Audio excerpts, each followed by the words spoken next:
Hello and welcome back to the Clinical Research Consortium. I'm Len Matheson with Epic Rehab.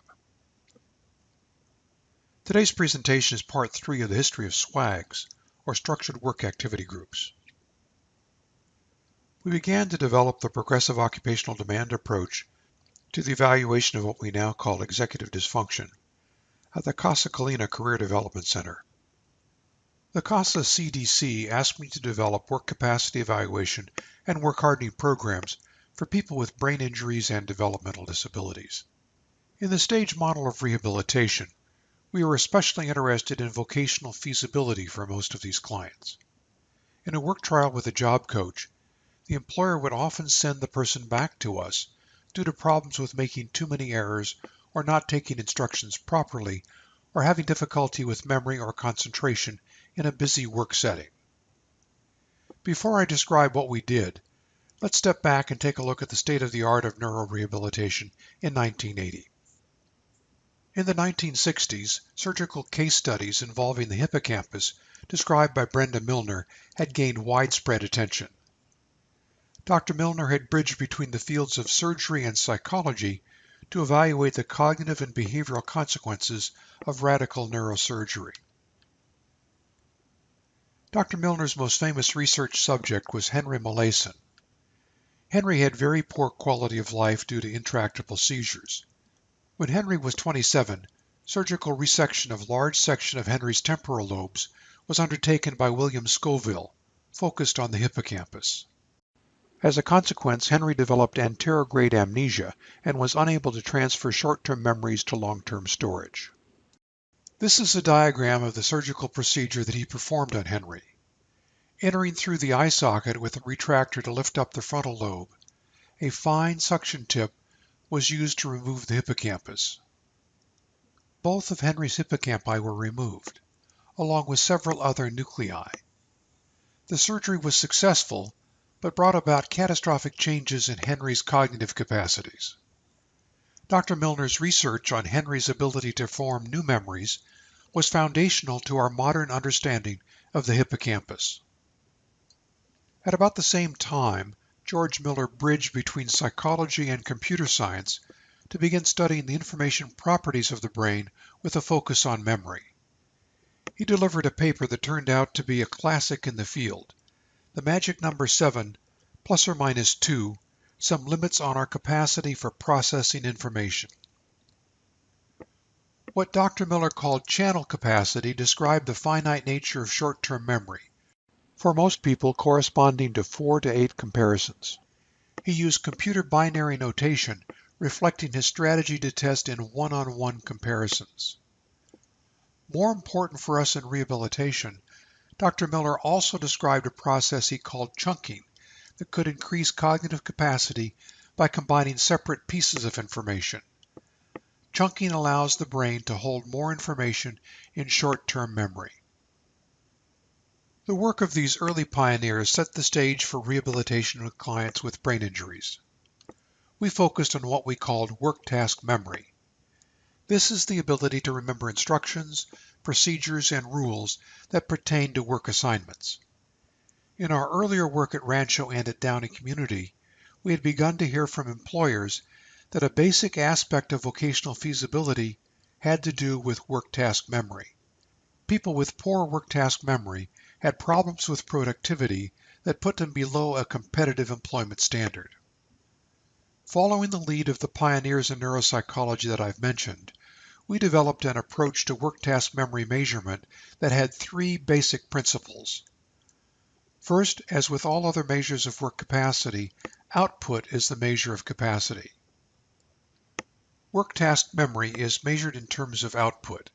Output is what we observe, inferring that this capacity was adequately challenged by the input. A corollary to this is that the client's work task memory constrains the cognitive input, which results in output that reflects his or her capacity. Basically, whatever we measure as output cannot exceed the client's work task memory capacity. These 2 basic ideas, that output is a measure of capacity and that work task memory constrains input, require that the evaluator must challenge the evaluee with adequate input. input must adequately tap work task memory, and that presents a major problem. If input is inadequate, less than the client's work task memory capacity, we are left with an underestimate of that capacity. These three basic principles underlie all measures of ability, from intellectual function to measurement of academic skills or vocational abilities, and everything in between. So how do we apply this to the work capacity evaluation of people with brain impairments? Well, in our earlier work at Rancho and Downey Community, we had focused on the physical domain. We measured our client's physical work capacity by gradually increasing the demand of the task until we observed limitations. By using progressive occupational demand, we developed both gross and subtle measures of these limitations. We used psychophysical data, behavioral observation data, and physiologic data to determine the client's physical work capacity. As demand increased, changes in these domains told us that the evaluee was reaching his or her work capacity. As long as input was adequate, the observable output was a valid measure of the evaluee's physical work capacity. Now, at Casa Colina, most of our clients with brain impairments were blue-collar workers, which led us to use our existing physical work capacity evaluation measures in novel ways. One of the measures involved the work cube that I had helped to develop with Work Evaluation Systems technology, also known as WEST. The WEST one was a multitask platform.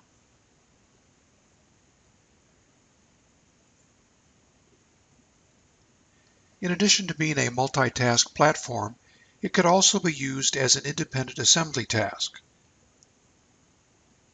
As an independent assembly task, it was sufficiently complex that it presented adequate cognitive demand. Assembly of the structure tapped into the person's ability to plan and organize and use their work task memory. Let me take you through one experience with a client I will call Henry, not his actual name. After orientation, Henry began the assembly task while we observed. The task begins with all of the parts on a storage rack. Henry could work from the storage rack, or as he chose here, organize the parts on the floor. As we observed Henry, we found that he was able to use two-step memory chunks for the subassemblies without making any errors. But as he began the structural assembly itself, he began to make errors. His errors with the structural assembly aggregated to the point that he required correction by the evaluator.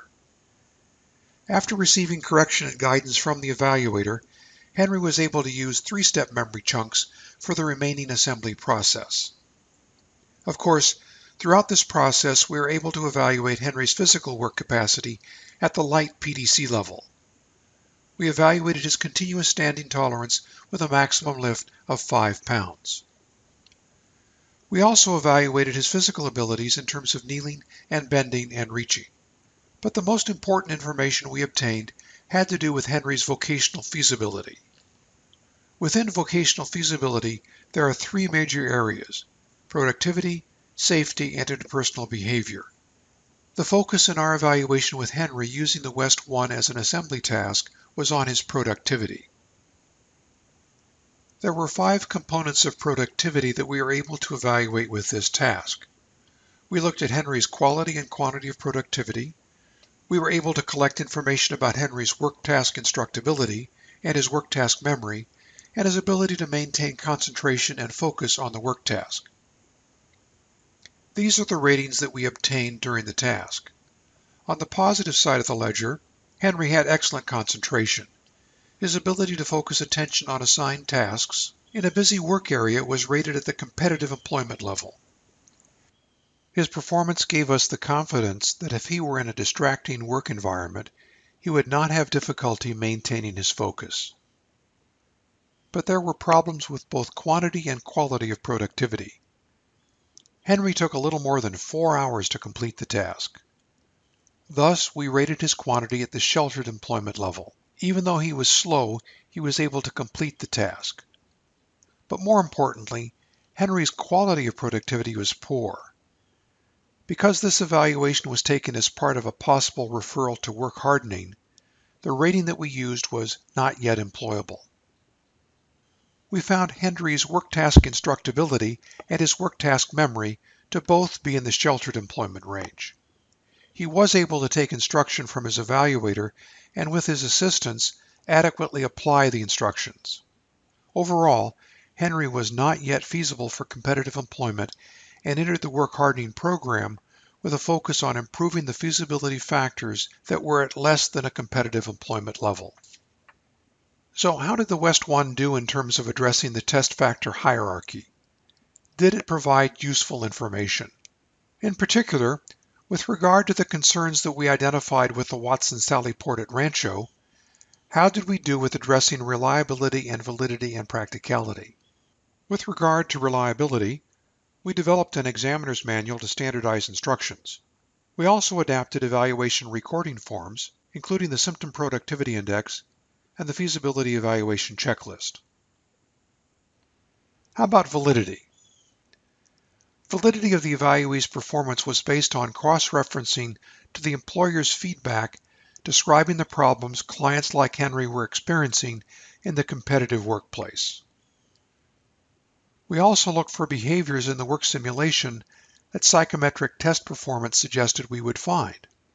For example, performance on the PTI oral directions test should correlate with the evaluee's ability to use verbal instructions provided by the evaluator.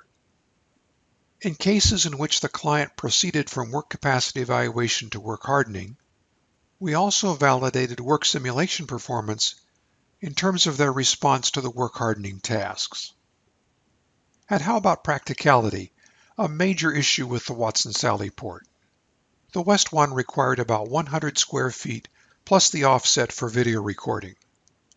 But with regard to time requirements, the West 1 typically required approximately 120 to 150 minutes for assembly, plus another 20 to 30 minutes for disassembly. So the West 1 provided us with safe, reliable, and valid information, but continued to present practicality issues. The solution to the limitations imposed by the impracticality of the West 1 wouldn't occur for several more years, as I'll describe to you in future videos. Before I provide you with two very interesting references, I want to thank you for trusting us with your time. I hope that this historical background is useful as you consider some of the important nuances from our experience that may be important to your success. Please consider subscribing to this channel to receive announcements about new video lessons. And here are two great references. I will provide these to you at no expense if you'll like this video and subscribe to our channel. Send me a note and I'll get back to you with PDF files of each. You're going to find both of them very interesting. Thanks again for your time. Take care now.